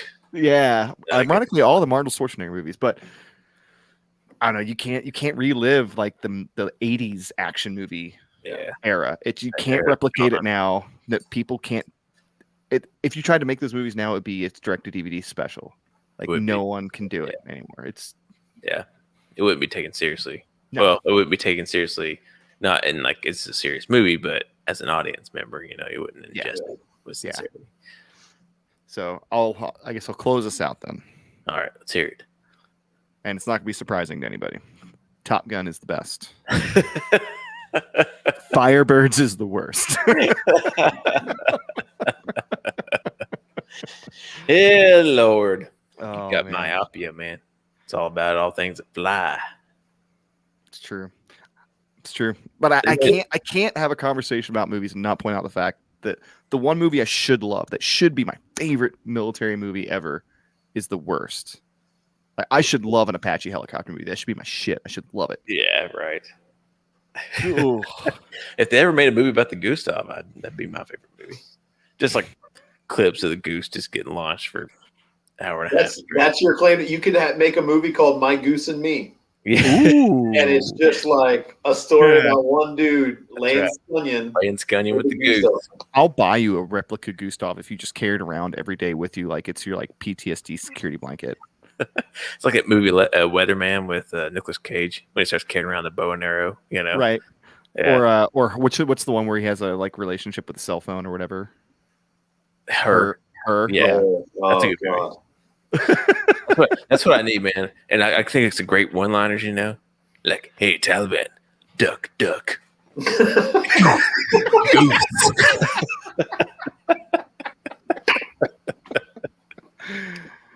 what I'm hearing is we need to make an 80s style action movie starring you and the Gustav with one-liners. Just one-liners, one right after another. Yeah. Yes. Birds of a feather, flock together. Oh, Jesus. I'll find it. I don't care. I have a ghost beer, like, you know, that German style beer. It's like, here's a code. Goose. I don't know. That one sounds good. You know, but you meant I've never seen a Gustav in a movie ever. I've never seen it. Yeah, it's too new. They're not new though. It's too new in the eyes of it's too new in the eyes of the American public. Yeah. A recoilless rifle for some reason is just really foreign. Like machine guns, rocket launchers, it's all pretty like canon for war movies for the American public, but I think you don't see AK-4s and laws in war movies either. Sure you do. Oh yeah, all the time. Really? Oh yeah. Especially like Vietnam movies or like yeah. But yep. Top Gun, Firebirds. It's Top Gun, Firebirds, Black Hawk Down, Hurt Locker, and he's got to pick another worst. He can't. Gallipoli, and what do you got for your worst, Stu? You've had time to reflect on that. Shoot. This feels wrong. I don't know. Man, see, you're putting me on the spot. I really like Hurt Locker. Really, is the beginning and the end for me. Like it's so bad. It is so bad. So, I really didn't like Jarhead. Oh, that's good choice. Yeah, I really didn't like that one. Great choice. But I'm not a Marine, so I don't know if like that's the kind of nonsense. But yeah, I'll go with Jarhead. I didn't like that one. All right. That's it. The official stance of the Panjwai Podcast and all things war movies. All right. And once again, thanks for tuning in. And as a reminder, Monday, season 2 starts. So on Monday, we will have James Alexander and Brandon Chong joining us to talk about the Panjoy Massacre. James and Brandon served under Staff Sergeant Robert Bales when he walked off his cop and murdered 16 innocent Afghan civilians. So they were there. He was their squad leader. So they have some interesting insight onto him as a person and as to the what actually happened, which doesn't necessarily meet the official government narrative. So be sure you tune in for that special 3-part series. It'll be episode 1 on Monday, episode 2 on Friday, June 11th, and then the final episode will be next Monday, June 14th. And have a good night. Cheers.